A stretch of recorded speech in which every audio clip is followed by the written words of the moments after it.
Hola, soy Lorenzo Castillo y estoy aquí con mis amigos de AD, dispuesto a someterme a todas sus preguntas.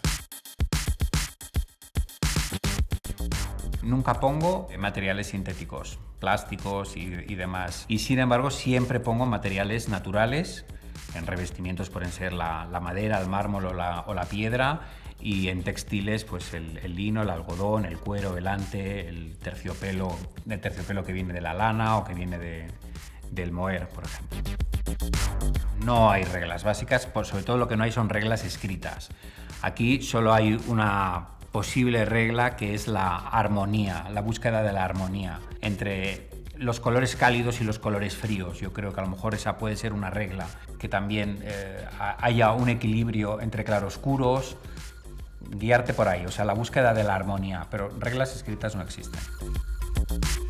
En mi paleta no existen colores prohibidos. Además, a mí me encanta la investigación en el color. Me encanta el color. De hecho, es una de las primeras preguntas que yo les hago a mis clientes cuando les empiezo un proyecto, es que cuáles son sus colores preferidos. Y claro, no hay ninguno que realmente le tenga como aversión. Sí hay colores que me cuesta utilizar. Por ejemplo, el morado o los lilas. Pues son colores que me cuesta, pero intento hacerlo, o sea, yo intento incluirlos en la paleta de colores y muchas veces lo pienso y digo, bueno, ¿por qué en este cuarto que está en verdes no metes un toque? Eso es como pintar cuadros, o sea, como el artista cuando pinta un cuadro, pues lo mismo, ¿no? Entonces no te puedes cerrar a nada.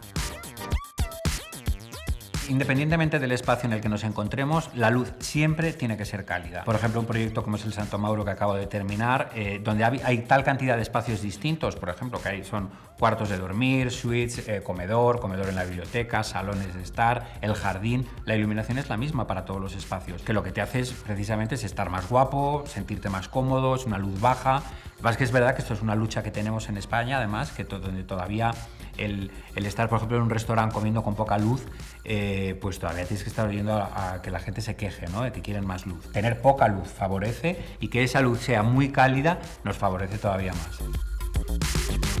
Si tenemos molduras porque estamos en una casa antigua, y las ha habido o las hubo y las queremos reponer o queremos todavía enriquecerlo más con molduras, eso está permitido. Si nos encontramos con un edificio de los años 70, pues eso es totalmente anacrónico que utilicemos molduras. Entonces la moldura es precisamente de esos elementos que hay que utilizar con mucho cuidado y saber dónde y cuándo y en qué cantidad los utilizas. Es curioso que siempre les hago una especie de cuestionario. Claro, tienes que conocer a una persona que tiene con todo su estilo de vida, su forma de vida y sus intimidades inconfesables muchas veces. Pero la verdad es que yo hay una pregunta que suelo hacer además muy al principio porque me indica mucho cómo es esa persona, que es que si les gusta cocinar. Eso te indica un montón de cosas, porque te indica si tienen servicio, si no lo tienen, si usan la cocina, si no la usan. Ya te está dando muchas pistas en cómo luego va a ser la distribución de esa casa, si van a querer la cocina integrada en el salón o van a querer la cocina al final de la casa. Entonces eso parece una tontería de pregunta, pero que sí que te indica mucho cómo es el estilo de vida de esa gente con la que vas a trabajar. Lo que hay que hacer es delimitar de alguna manera los espacios, o bien con los pavimentos, o bien con los cambios de luz, también con el techo, con el tratamiento distinto que se le da al techo y a las paredes. Si por ejemplo ves los interiores de los 60 y 70, eran maestros precisamente en esos cambios de ambiente que había en un mismo espacio, ¿no? Y entonces uno giraba en torno a la chimenea, otro estaba en el comedor, porque en ese momento el comedor estaba integrado en el salón. Era una manera muy distinta, menos convencional y menos clásica que lo que es esa distribución por cuartos separados por puertas correderas, por ejemplo, que nos encontramos en la arquitectura de principios del siglo XX. Yo creo que va a dejar de poco a poco ir usándose el concepto que veníamos arrastrando desde los 90 del minimalismo. El minimalismo ya se ha convertido en un estilo clásico. Quien quiera usarlo, por supuesto, lo puede usar como todos los estilos que vienen del pasado, pero va a ir cayendo, yo creo que en desuso. Se va a quedar como un clásico, sobre todo para, por ejemplo, el mundo belga, lo que es el mundo flamenco y como los decoradores que conocemos como Van Duysen, que por supuesto son sus señas de identidad.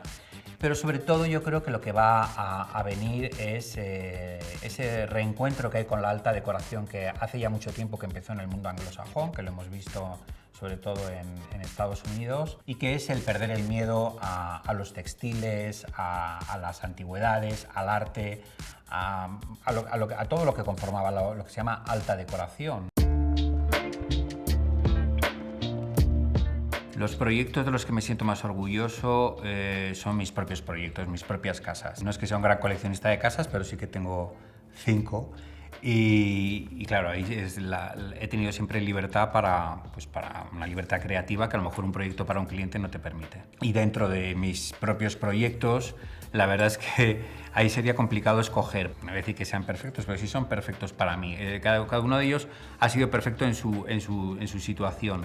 Por ejemplo, la casa de Menorca sí, para mí ha sido un ejemplo de la manera de afrontar lo que es el estilo menorquín, y de hecho se ha convertido en un ejemplo que luego han seguido otras construcciones que se han hecho en Menorca. Mis casas de Asturias ocurre lo mismo, son también ejemplos de rehabilitación. Bueno, un poco lo que ocurre con todas mis casas, que son ejemplos de rehabilitación de patrimonio, pues son todo casas históricas y está muy ligado tanto a la parte de diseño de interiores que hago con toda esa parte de rehabilitación de patrimonio, por lo cual son mis propios proyectos, estoy especialmente orgulloso de ellos.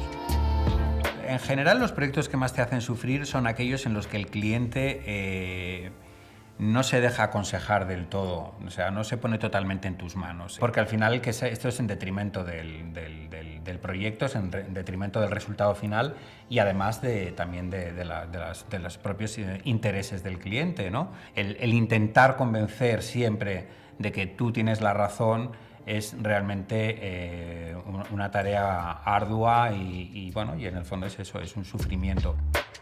Yo soy tremendamente exigente conmigo mismo y entonces en todos ellos me ocurre algo, que es que siempre pienso que se podían haber hecho mejor. No me quedo con la sensación de estar plenamente satisfecho con ninguno de ellos, pero eso es por un problema mío de autoexigencia brutal. A los estudiantes, por ejemplo, del máster de Condé Nast, que vienen a verme todos los años, que les hago la charla de fin de curso, y a todos los alumnos que les doy clases y conferencias, siempre les doy el mismo consejo, que es formación y educación y estudio, ¿no? Entonces es muy importante la propia educación que se hagan ellos a sí mismos, que son viajar, visitar museos, galerías, tiendas de antigüedades, conocer de historia, saber de historia de España, historia del mundo, historia de la decoración, historia de las artes decorativas. Todo eso, toda esa formación les va a ayudar muchísimo, sobre todo para diferenciarse del resto de lo que van a ser sus colegas en el futuro. Es una cosa que leí una vez de Santiago Ramón y Cajal, que decía que era eso, que la mayor inversión tenía que ser en educación y me parece que es lo más acertado. Yo lo he aplicado a nuestro campo, pero creo que ese es el mejor consejo que se le puede dar a los estudiantes. Brillos, por supuesto. Siempre muchas molduras. Papel pintado. Nunca concepto abierto. Pues es que también depende. Sí a los cabeceros. Grifería negra, sí. Es lo mismo. Son sinónimos. Cortinas siempre que se pueda. Gotelé en su época, en su momento, hace 40 años. Se llaman cuadrantes. En el sofá se llaman almohadones.